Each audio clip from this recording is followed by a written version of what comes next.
Hi, everyone. Mike White here. Welcome to this week's blog post. It's an amazing time, and it never seems like it ever changes when we have one month end and the other one begin right in the middle of the work week. For some reason, we have these issues with people always wanting to close toward the end of the month, and we all know the pressure that puts everybody under. We also understand that a simple day or two here or there when it comes to when we close can dramatically change the financial conditions, the costs, all sorts of different things can happen if the difference between April 30th and May 1st, the difference between just a couple of days one way or the other can be a huge change for everybody involved, for loan officers and realtors who, look at their production on a month by month basis, for the consumer, where we all know things like per diem interest and those things change, the costs or the cash required to make certain things happen. So we can understand that pressure for sure. And it's really important that we pay attention, that we're prepared for the fact that as we get down to these days where we have, uh, the end of the month and the middle of the week, and how some people may not think it matters all that much one day or another day, and yet it can be hugely impactful to certain people under certain conditions. The other challenge that we have with this, as it turns out, is we throw a little more uh, fuel to the fire, if you will, of what can happen is the incredible amount of market moving information that we get on a week like this.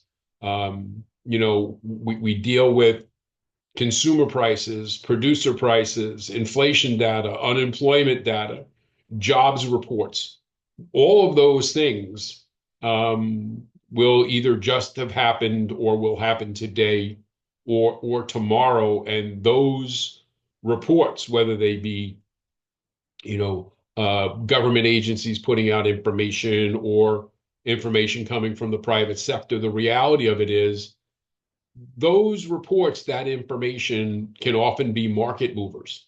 When you clump them all together, the impact of a number of those reports in a short amount of time can be, you know, make you feel like you're playing ping pong a little bit with how the bond market can move.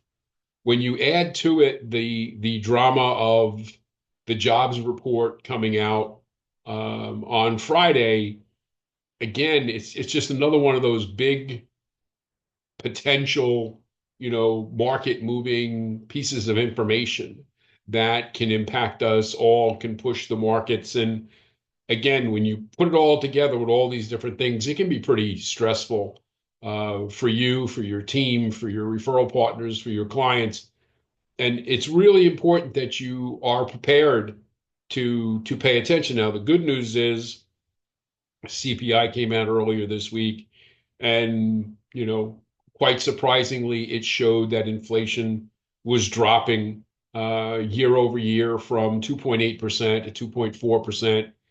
And that number caught a lot of people off guard. They were not anticipating that happening.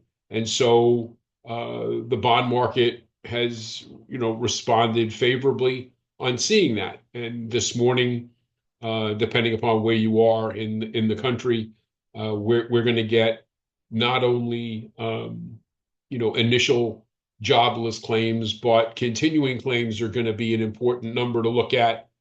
And Friday, tomorrow, will be the jobs report for the month of April, and those things all put together can be significantly impactful to the bond market. So, we can sit here and we can hope and we can pray and we can do all those other things, but the reality of it is being aware of what's happening and how it may move your market. And why certain things may move or not move. You need to be prepared with information about that and answers for that, because your clients or your referral partners may very well ask you, They thought one thing a few days ago, and then all of a sudden the market moves this week in one direction or the other, or especially the people that you've got out who are pre-approved looking at property, right? A significant move in interest rates one way or the other can certainly impact their purchasing power, where the same payment now reflects a completely different dollar amount. So keep that in mind moving forward. Obviously, if you have any questions, Mike at imtcoaching.com. We'll talk to you again real soon. Take care.